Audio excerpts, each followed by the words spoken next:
Today I'm in our new close reader, Plants and Animals and Their Habitats.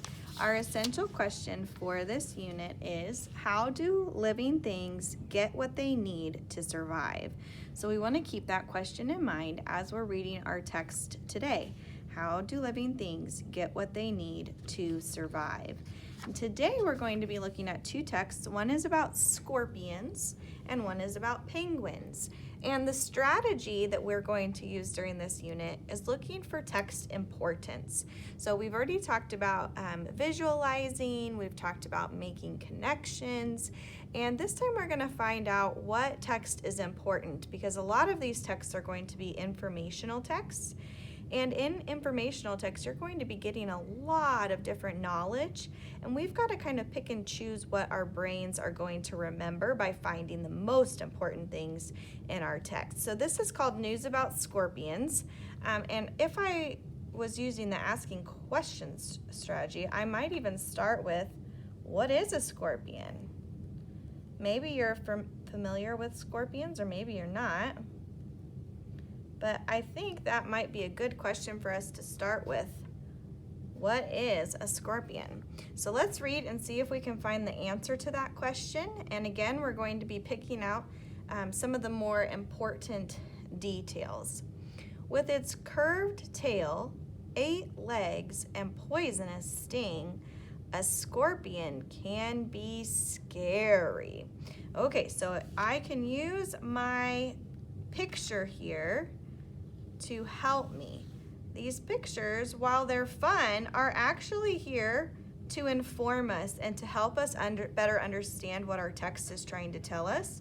So let's look back. It said curved tail, which I see here, right? Here's its curved tail.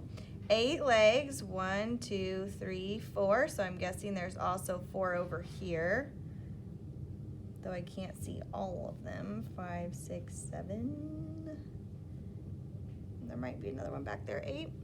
And then it has a poisonous sting. I'm guessing that's this right here, right? That kind of looks a little bit scary. I'm also noticing that it's got pinchers, right? Do you see these little things? Those remind me of a crab or a lobster, other animals that have those little pinchers. Okay, so now looking at this picture, that helps me visualize then what our text is telling us here. It says, spiders and scorpions are both arachnids. Arachnids, that's a really big fancy scientific word that basically means a family of spiders. They share something. Now I know this doesn't really look like a spider to me, right? But I do know that a spider often has 8 legs as well, so maybe that's partly why they are related. But I'm not sure. I'd have to look more into that to find out why they're in the same family when this looks quite different. Some people think scorpions look more like tiny lobsters than like spiders. Okay, so up until this point, we were getting facts, right? A scorpion has a curved tail, 8 legs, and poisonous sting. That was a fact, right?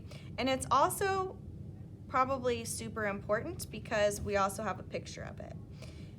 Then it says, a scorpion can be scary. That is not a fact. That's an opinion, because some of you might not be scared of scorpions. That's not a fact, right? That's just what someone thinks.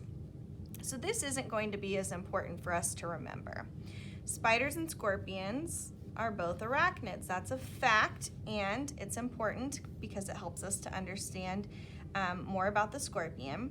Some people think scorpions look more like tiny lobsters than spiders. Again, that's an opinion, so not as important as the other information that we underlined. Let's keep going. Scorpions live in warm, dry places. I think that might be important because that tells us about their home. At night, they search for food. So that tells us that they are going to sleep during the day and be up at night, which you may know the word for that is nocturnal. They use their pinchers to catch insects. Scorpions are not aggressive, But if they are cornered, their sting can be painful and even deadly. Whoa. Sting can be painful or deadly. Okay? Said they're not normally aggressive, but again, that's more of an opinion than a fact, right? Because it probably depends upon the scorpion. All right, so if we look back here, we've got our facts and our opinions, and so we underlined the things that we needed to pull out of the text to remember. If I go back and look, I can find what was important is that it had a curved tail, 8 legs, and a poisonous sting, that it's an arachnid, it lives in warm, dry places, and is nocturnal. I might want to underline insects, that's the food that they eat, and their sting can be painful or even deadly. Whoa. All right, so now let's move on to our second text, which is all the penguins. Now this last text was an informational science text, and this one you can already see just by looking at it what kind of text this is going to be. We've seen this before. This is an end rhyme poem. So I want you to put your pencil on the title for me and read with me. All the penguins. There's our title. They are playing on an ice patch. They are jumping in the sea. All the penguins are together, having fun so playfully. There are big ones, there are small ones, and then some are in between, but they're having fun together, where the air is cold and clean. When they walk, they kind of waddle, back and forth from side to side. Playing in the cold Antarctic, they would never come inside. It is in that cold Antarctic, that's the land that they call home, full of snow and icy water. From that cold, they will not roam. Okay, so even though this was a poem, it actually gave us a lot of information about penguins, right? Some of it was more opinions or more story-like, but some of it was also information to help us learn. So for example, they play on ice patches, right? That tells us about their environment that they live in. This told us that there are big ones and small ones, so they come in all sizes, right? They like it to be cold and clean. They waddle. Here it tells us that they live in the Antarctic. Okay, and that they stay there, that's their home and they're going to stay there.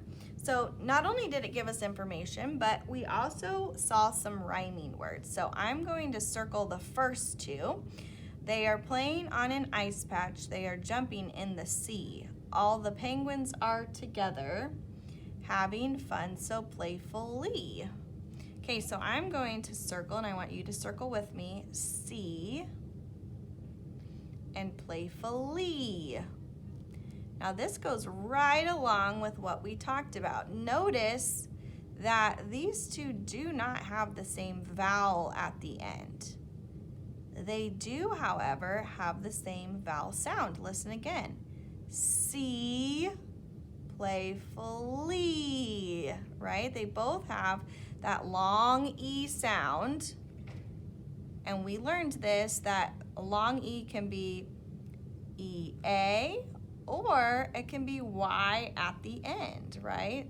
Both of those can be long E options, and that's why they rhyme. So when you're looking for your next sets of rhymes, I want you to notice that sometimes they rhyme, but they don't have the same spelling. In fact, only one set of rhyming words actually do have the same spelling, the same vowel pattern.